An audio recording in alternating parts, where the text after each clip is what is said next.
En la Sala Superior del Tribunal Federal de Justicia Administrativa, actuando en pleno jurisdiccional y secciones, se emitieron 3.848 sentencias en el periodo de 2018. De entre ellas, emitió 81 jurisprudencias, de las cuales 36 corresponden al pleno jurisdiccional. Este es el tema de hoy, en Juzgue Usted.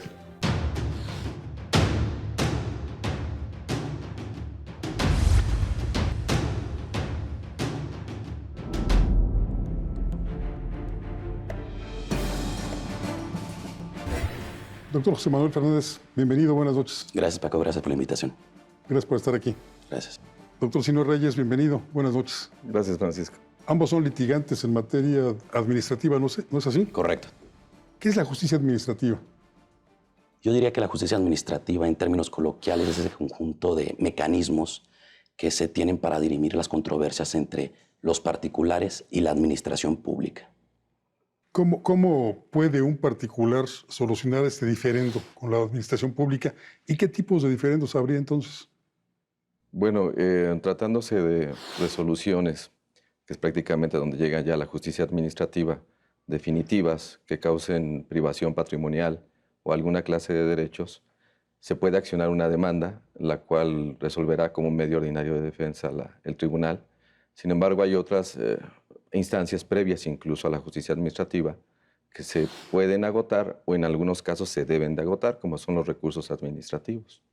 Yo no alcanzo a entender cuál sería un ejemplo concreto de un diferendo, una querella que tenga un particular, un ciudadano, un gobernado, con el gobierno local o con el gobierno federal. Bueno, por ejemplo, si a una persona se le clausurara un negocio, por ejemplo, esto es un acto obviamente llevado a cabo por una autoridad y el particular, el dueño del negocio, tendría derecho para impugnar esa clausura por múltiples motivos, sean motivos de forma, sean motivos de fondo. Pero existen, hasta donde tengo entendido, en las diferentes entidades, tribunales de lo contencioso administrativo. ¿Este es un paso previo que hay que agotar antes de llegar a un tribunal de justicia administrativa? En algunos casos, en los tribunales existen, obviamente, la impugnación de resoluciones administrativas. Estas son previas a agotar un amparo o algo por el estilo ante un tribunal, Poder Judicial Federal.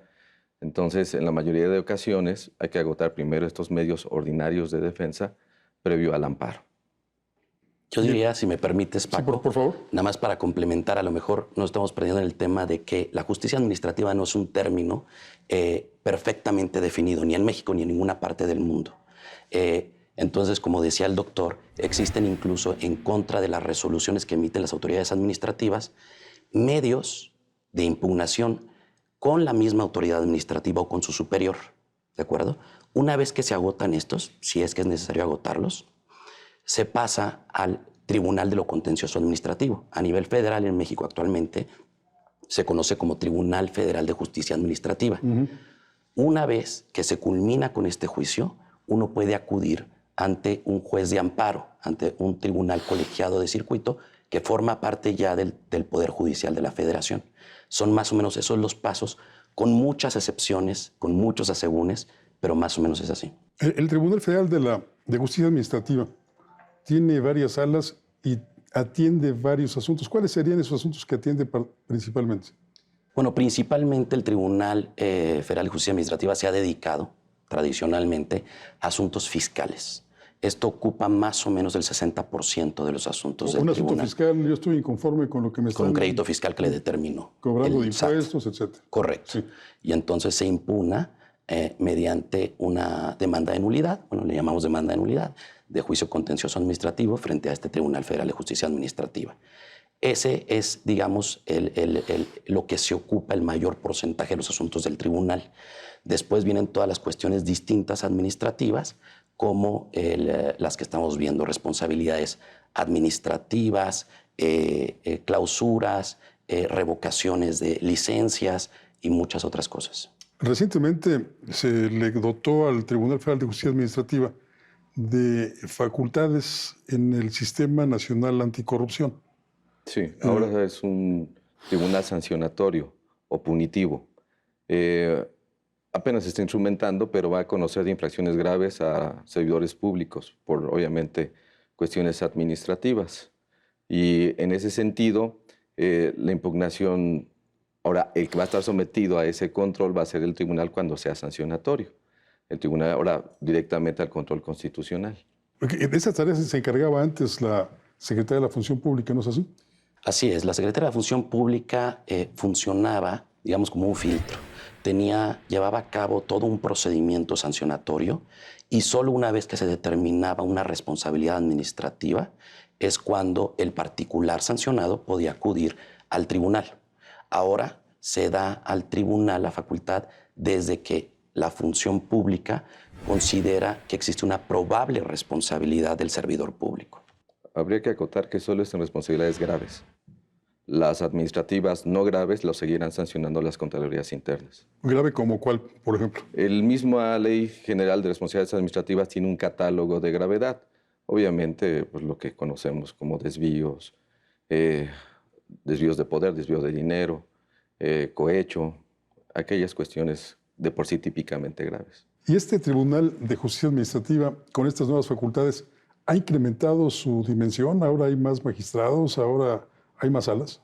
Bueno, anualmente el tribunal emite una memoria anual en la que se pueden ver los números. Efectivamente, el número de asuntos ha ido, sin duda, incrementándose y efectivamente el tribunal, al pasar de los años, ha ido también ampliando su cobertura con más salas y con más regiones. Y esto ha sido progresivo, ¿no? Sin duda. Dicen que es más ágil ahora el tribunal. ¿Cuánto tiempo lleva un caso típico en ser desahogado en el tribunal? Bueno, varía mucho dependiendo de materia y muchos datos, pero si yo dijera un tiempo aproximado, podría decir entre 6 meses y un año. Entre 6 meses y un año. Sigamos con el caso de la clausura que usted mencionaba al principio. Si clausuran mi negocio, ¿me llevará 6 meses el procedimiento para volver a abrirlo? Bueno, no necesariamente. Existen algunos mecanismos para que esto no suceda así. Por ejemplo, el de la suspensión. Yo puedo obtener la suspensión de una clausura cumpliendo unos ciertos requisitos que establece la propia ley, ¿no? No siempre los efectos del acto que está afectando al particular permanecen durante toda la vida del procedimiento. El tribunal también tiene una modalidad que sus voceros han publicitado mucho, que es el de juicio en línea en el tribunal. ¿Qué tan efectivo es este y qué se requiere para acceder a él? ¿También un abogado? Sí, un abogado o una persona que tenga inscrito, no solo tenga su fiel del SAT normal, sino también esté inscrita en el tribunal para poder accionar, porque los documentos que se manejan ahora se firman digitalmente. Y creo que los números, como tanto en estadísticamente resueltos y en los tiempos que son óptimos, y además expeditan muchas cosas. Uno puede litigar en cualquier parte de la República o donde tenga uno internet sin necesidad de los desplazamientos que se hacen típicamente por combatir autoridades federales o autoridades locales actuando por convenios de colaboración como si fueran federales. ¿Usted ha litigado en línea? Sí. Sí. Ahorita están casi todos en línea, incluso el amparo también ya es en línea. Ahora es interesante, Paco, Sí, sobre los juicios en línea, que según la última memoria, la de 2018 del tribunal, el número de casos es alrededor del 1.5% respecto de los que se tramitan en la modalidad ordinaria, ¿no? Todavía nos falta. Obviamente la tendencia es que eso vaya incrementándose y que seguramente en un futuro esto rebasará por mucho la modalidad que ahora conocemos como ordinaria. O sea, el 1.5 del total de los casos que admite el tribunal son en línea nada más. Sí, alrededor de 1.5. ¿Y la efectividad? Y la efectividad, yo diría, es exactamente la misma. O sea, no tenemos por qué dudar de uno u otro de los mecanismos. En el juicio en línea hay un alto número de juicios sumarios, es decir, de juicios que se llevan en una forma más breve. Y desde mi punto de vista, la modalidad en línea ha favorecido mucho los tiempos de la administración de justicia del tribunal. O sea, más rápido Sí, hacerlo en línea. sin duda. Y más económico. Y más No económico. se gasta en copias y muchas cosas más. Sí. ¿Y no le resta trabajo a los abogados?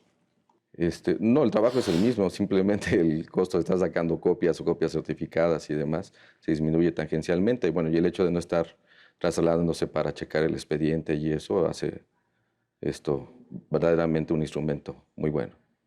¿Hemos avanzado en justicia administrativa en México en los últimos años? Sin duda. ¿Por qué? Sin duda porque se le han dado facultades adicionales al tribunal que no tenía.